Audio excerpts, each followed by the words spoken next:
Some of it is coming ashore in Louisiana's marshlands at the mouth of the Mississippi River Delta. Yesterday, we got our first look at one thick layer of oil there. You can see the coating on these plants here. People who have seen it up close say it's as thick as chocolate syrup. The president of Plaquemines Parish there, where the oil is coming ashore, calls it a blanket in the marsh that will destroy every living thing there. While the oil is obviously dangerous, more reports are suggesting the dispersants being used both underwater and on the surface, as we've been reporting here for weeks. Now they admit the dispersants could pose a very real threat. Today, the Environmental Protection Agency, 31 days after the explosion, responded by giving BP 24 hours to pick a less toxic dispersant. The White House Press Secretary Robert Gibbs spoke out about this decision today. As we move forward, the EPA believed best to use the least toxic dispersant. Again, as we are into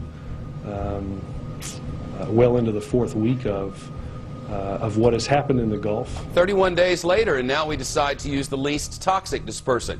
Guess what about this dispersant that they've been using for 3 weeks? It's banned in the United Kingdom, plus it's too toxic.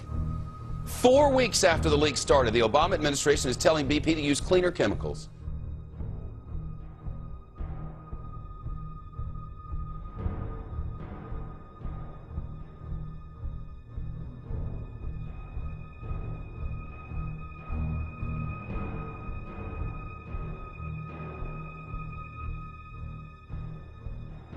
Joining us now is BP's COO, Doug Suttles. And Mr. Suttles, let's get right to it. People have really had enough of this. You know, initially you're saying 5,000 barrels were leaking. Now we can see for ourselves that it's far more than that. Could be approaching 100,000. Did you deliberately underestimate the size of the spill and mislead the public? I should stress The response is leading to the problem. The dispersant that you're using, Corexit, the EPA is now saying it's among the most toxic and least effective. How do you respond to that? And in fact, I should stress. Then how do you make sense of the claims that we saw in Jeffrey Kaufman's report that the experts were saying that where it has been used, that they can determine that 25% of the organisms living right below the surface have been killed already? Well, I haven't seen any evidence to show that so far.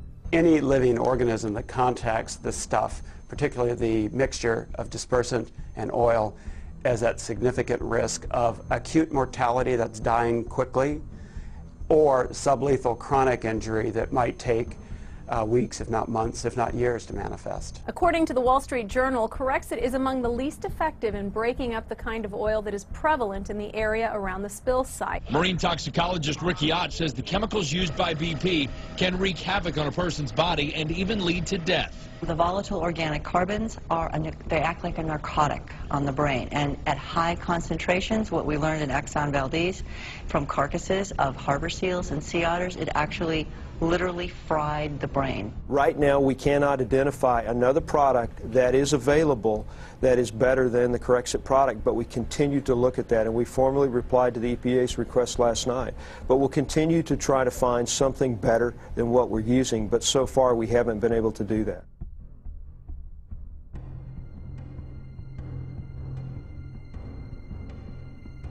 You're looking at it, almost 100,000 gallons of the less toxic dispersant.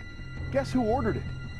BP did on May 4th, almost 3 weeks ago. I know that you're fully aware, Mr. Suttles, of the public outrage, and I think Representative Ed Markey of Massachusetts really summed it up. Want to play what he said and get your response.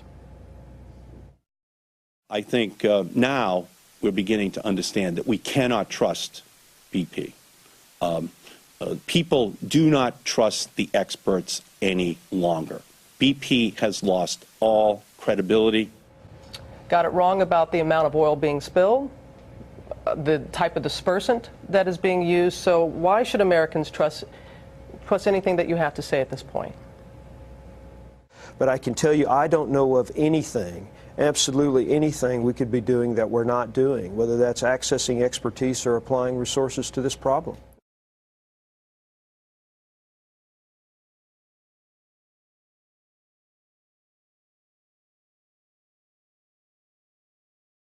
More and more stories about sick fishermen are beginning to surface. They're out in the Gulf, many of them all day, every day, working to clean up the spill. Many blame the chemicals BP is using. One fisherman told me tonight he felt like he was going to die over the weekend. I mean, I've been up coughing up stuff. Your lungs fill up. Gary Burris is a longtime fisherman who has worked across the Gulf Coast. He says he woke up Sunday night feeling drugged and disoriented. Like a sniffing gasoline or something. You know, and I still, my ears are popping right now. I'm still coughing up stuff. I feel real weak, the tingling.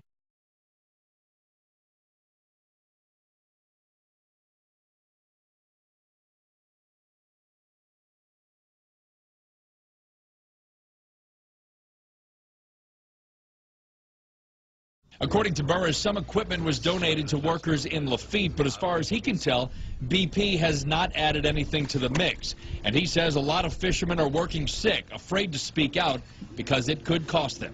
You got a woman with a baby in the oven and bills due and fishing's closed down. You're going to do whatever you have to look after your family.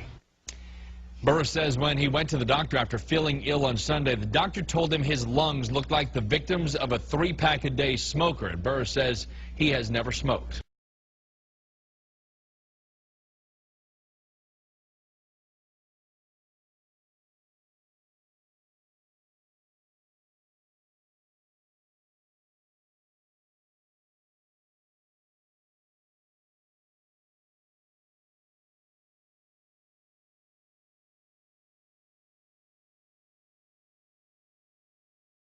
Well, this is it, this brown caramel colored, well, for lack of a better word, goo, and this is the week it really started to make landfall.